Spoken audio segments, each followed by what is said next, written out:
UP की जेलों में बंद माफियाओं और अपराधियों की टॉप 10 की सूची तैयार हो रही है। हमारे साथ जेल विभाग के डीजी आनंद कुमार जी हैं। सर, ये सूची बन रही है, इसका क्या उद्देश्य है? देखिए, सर्वप्रथम मैं आपको बता दूं कि यूपी के जेलों में करीब 1,20,000 बंदी निरुद्ध हैं इस समय। और रफली हमारे पास कुछ ऐसे बंदी हैं जो माफिया किस्म के हैं या बाहुबली हैं, या जो जेल की व्यवस्था को धता बताकर या जेल कर्मियों को प्रलोभन या डरा धमका कर चाहते हैं अपनी मनमानी करना। लिहाजा पिछले 2 वर्ष से हम लोग ने टॉप 10 की सूचियां बनवाना शुरू किया कि अपनी जेलों में ऐसे कौन से इस तरह के बंदी हैं जो व्यवस्था को प्रभावित करते हैं, कुप्रभावित करते हैं। और ये कवायद लगातार पिछले 2 साल से चल रही है। 6-6 महीने के अंतराल पे उसको हम अपग्रेड करते हैं। अभी एक अप्रिय घटना घटित हुई है चित्रकूट में, आपको मालूम है। उसके परिप्रेक्ष्य में भी दोबारा इस सूची को जो हम लोग ने अपग्रेड किया है और ऐसे व्यक्तियों की सूची बनाई है जो जेल की व्यवस्था को प्रभावित करते हैं। उसमें करीब 670 हमारे ऐसे इनमेट्स हैं जिनका हम लोग ने चयन किया है और इन पर विशेष निगरानी की जाएगी, और न केवल मैन पावर के माध्यम से बल्कि तकनीक के माध्यम से। और हमारे पास यूपी जेल्स पहला राज्य है जहां पे एक हमारे पास वीडियो वॉल और सीसीटीवी इंटीग्रेटेड सिस्टम है। और आज की डेट में अगर मैं बात करूं तो हमारे पास करीब 3540 कैमरे ऑलरेडी फंक्शनल हैं 71 जेल में। 1250 कैमरे इस बार और ऐड किए जा रहे हैं। लिहाजा by the end of the financial year हमारे पास करीब 4800 कैमरे होंगे जो सीसीटीवी के प्लेटफॉर्म पे इंटीग्रेटेड होंगे। आर्टिफिशियल इंटेलिजेंस के माध्यम से उनकी निगरानी होगी। तो ये इस तरह की व्यवस्था है। उसके अतिरिक्त हम लोगों ने बॉडी वन कैमरास भी लिया है, ड्रोन कैमरास भी लिया है। और हमारी आज की डेट की अगर बात करें तो हमारी 15 जेलों में ड्रोन कैमरा है। 20 ड्रोन कैमरा हम लोग और इस फाइनेंशियल ईयर में ले रहे हैं। यानी हमारी करीब 30 जेल ऐसी होंगी, 30 या 35 जेल होंगी जो ड्रोन से भी एरियल सर्विलेंस के माध्यम से कवर्ड होगी। बॉडी वन कैमरा की अगर संख्या की बात करें तो 85 हमारे पास ऑलरेडी हैं 15 जेल में, और हम लोग 100 बॉडी वन कैमरास और ख़रीद रहे हैं। लिहाजा हमारी करीब 50 से 60 जेलें बॉडी वन कैमरा से कवर हो जाएगी। और हमारा ये प्लान है कि आगे जो हमारी कार्य योजना बनती है एनुअल, उसमें बॉडी वन कैमरा और ड्रोन कैमरा हर जेल में होगा। और इसी माध्यम से और इंटीग्रेटेड सीसीटीवी सिस्टम के माध्यम से मॉनिटरिंग की जाएगी। सर, मॉनिटरिंग हो रही है, इंतज़ाम है, सीसीटीवी कैमरे लगे हैं, ड्रोन भी है, लेकिन जेलों में गड़बड़ियां रुक नहीं रही हैं। जैसे कि अभी निखत और अब्बास अंसारी की मुलाकातें हुई, बहुत सारी कई महीनों से हो रही थी। बताया जा रहा है कि 2-2.5 महीनों से जब से बंद है तब से वो मुलाकातें कर रहे थे, लेकिन इसका पता नहीं चला। वीडियो वॉल के माध्यम से भी इसकी जानकारी नहीं मिल पाई। देखिए, पहली बात तो ये है कि इस तरह की घटना एक अपवाद है। आप मुझे विगत 3 वर्ष में बताइए कितनी ऐसी घटनाएं हुई हैं, नगण्य के बराबर है। और एक घटना हुई है अपवाद स्वरूप, उसमें एग्जाम्पलरी एक्शन होगा और जो भी कमियां रही हैं उसको दुरुस्त किया जाएगा। लेकिन एक अपवाद स्वरूप घटना को लेकर के पूरी जेलों की व्यवस्था पर प्रश्न चिन्ह लगाना मेरे विचार से उचित नहीं है। जेलों में बहुत अच्छे काम हो रहे हैं और जेलों में जो इस तरह के माफिया और इस तरह के बाहुबली एलिमेंट्स हैं उन पर प्रभावी अंकुश लगा है। और यही कारण है कि आपने देखा होगा पब्लिक डोमेन में आजकल अब वायरल वीडियोज़ आते हैं, न जेल की अव्यवस्था के कोई भी प्रमाण आते हैं मीडिया में। एक घटना घटित हुई है, मैं मानता हूँ, और ये रेमेडियल एक्शन लिया जाएगा। उसके कारण कोई भी हो, वहाँ सीसीटीवी का राउटर बंद था या सीसीटीवी सिस्टम काम नहीं कर रहा था, या हमारे जो अधिकारी और कर्मचारी वहाँ पे हैं वो प्रलोभन या डर की वजह से जिन्होंने उन्होंने अनुचित सुविधा दी, उसका उनको खामियाजा भुगतना पड़ेगा और कठोर कार्रवाई हो रही है उसमें। मेरा संकेत वही था जी। जेल के अंदर अधिकारी और कर्मचारी तैनात हैं, वो किसी न किसी प्रभाव में आ जाते हैं, डर में आ जाते हैं या लालच में आ जाते हैं, उनको कैसे हैंडल करेंगे? देखिए, हम लोगों ने बड़े स्पष्ट तौर पे अपने अधिकारी कर्मचारियों को ब्रीफ किया है कि अगर कोई इस तरह का बाहुबली अपराधी आप पर दबाव बनाता है तो तत्काल मुख्यालय को आप सूचित करें, और सूचित करने के बाद जो विधिक कार्रवाई बनती है वो की जाएगी। शासन के पास पूरी ताकत है, कानून की पूरी ताकत है, शक्ति है। कोई भी बंदी व्यवस्था को धता बता करके नहीं चल सकता है। और कई ऐसे धाराएं हैं या कई ऐसे विधिक प्रावधान हैं जिसके माध्यम से इस तरह के अपराधियों को हम लोग ठीक करते हैं। और इसलिए भी हम लोग ने जेल तंत्र के लोगों को, अपने अधिकारी कर्मचारियों का मनोबल बढ़ाते हुए उनसे ये कहा है कि आप जैसे ऐसी कोई बात आती है उस बंदी का नाम लिए बिना भी अगर आप बता दें या गोपनीय रूप से बता दें या हमें फ़ोन करके ही बता दें कि फलां अमुक अपराधी या बंदी इस तरह का दबाव बना रहा है, तो हम लोग कार्रवाई करेंगे।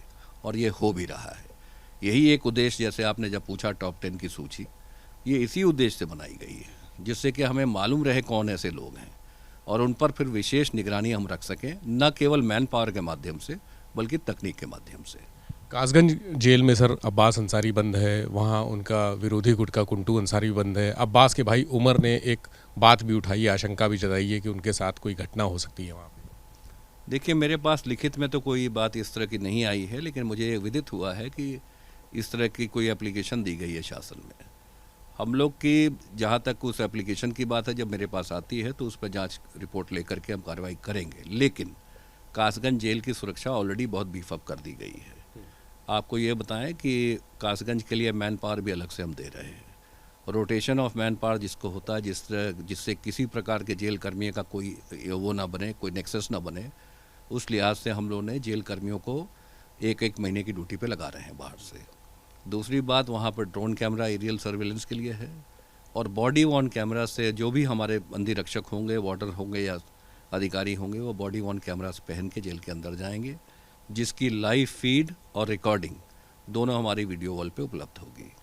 जो हमारी सर्विस प्रोवाइडर हैं, जो एएमसी करते हैं, कई बार टेक्निकल प्रॉब्लम्स आती हैं, उनके साथ भी बैठक करके हम लोगों ने उनको आगाह कर दिया है कि 24 घंटे से ज़्यादा जो एएमसी की टर्म्स एंड कंडीशंस हैं कि अगर कोई टेक्निकल प्रॉब्लम आती है तो 24 घंटे में उसको दुरुस्त किया जाएगा।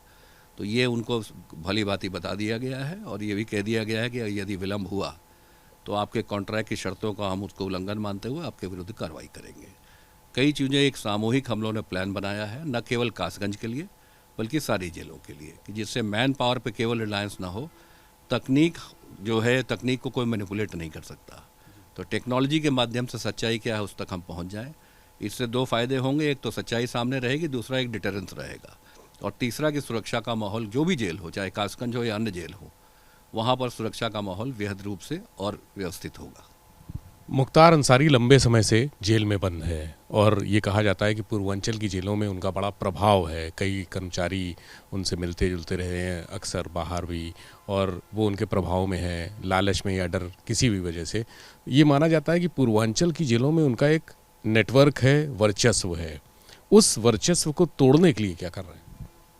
अगर मुख्तार अंसारी जेल की व्यवस्था को कुप्रभावित कर रहा होता तो आज मीडिया में ये सुर्खियों में होता।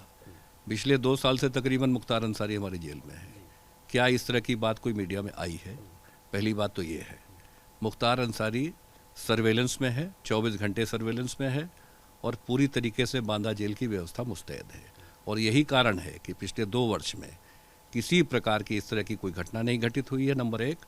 और नंबर 2, उसकी कांस्टेंट मॉनिटरिंग की वजह से वहाँ भी मैन पावर का रोटेशन किया जाता है। जो हम लोगों ने व्यवस्था कासगंज में बनाई है वो पहले से बांदा जेल में चल रही है, और उसके सकारात्मक परिणाम के फलस्वरूप ही उसी व्यवस्था को हम लोगों ने कासगंज में लागू किया है। क्या कोई ऐसा सिस्टम है जिसमें ऐसे लोगों को चिन्हित किया जा सके जो जेल के अपराधी जो बंद हैं उनके मददगार हैं? जैसे वो एक सिपाही का नाम सामने आया था, वार्डर का जगमोहन, उस तरह के कई नाम और भी सामने आए। देखिए, जेल का कोई भी कर्मचारी या अधिकारी मिली भगत में सामने आता है तो कठोर कार्रवाई होगी, जो एक अपराधी की होती है वही की जाएगी। और यहाँ भी अगर जिस व्यक्ति का आप नाम ले रहे हैं, चाहे जगमोहन हो या अन्य कोई कर्मी हो या अधिकारी हो, अगर उसकी मिली भगत और उसका कनाइवेंस साबित हो जाती है और पुलिस इन्वेस्टिगेशन कर रही है, तो उसमें उसी हिसाब से अनुपात में जो अपराधी भी कार्रवाई होती है वो उस पर भी होगी। और इसी अभिप्राय से आपको याद होगा कि आज से 2-2.5 साल पहले वर्तमान सरकार में ही प्रिजन्स एक्ट 1894 में सेक्शन 42 और 43 में अमेंडमेंट किया गया, और इसमें जेल के अधिकारी कर्मचारियों को भी लायबल बनाया गया है। कोई भी अगर कॉन्स्पायर करके या कॉन्स्पिरेसी करके जेल के अंदर व्यवस्था को प्रभावित करता है या कॉन्ट्राबैंड आइटम्स की सप्लाई करता है या कोई इलीगल एक्टिविटी करने में सहायक या फैसिलिटेट करता है, तो वो भी उस दंड का भागीदार होगा। और इसी उद्देश्य से 42A अमेंड किया गया, जिससे कि जेल कर्मी अधिकारी भी उसके लायबल होंगे, और वो नॉन अवेलेबल और कॉग्निजेबल ऑफेंस बनाया गया है। उसका बड़ा डिटरेंट इम्पैक्ट भी है।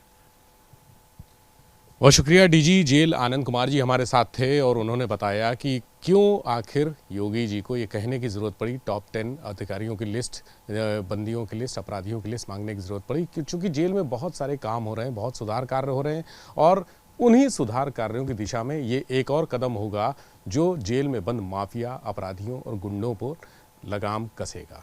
कैमरा सहयोगी प्रमोद के साथ विवेक त्रिपाठी, एबीपी गंगा, लखनऊ।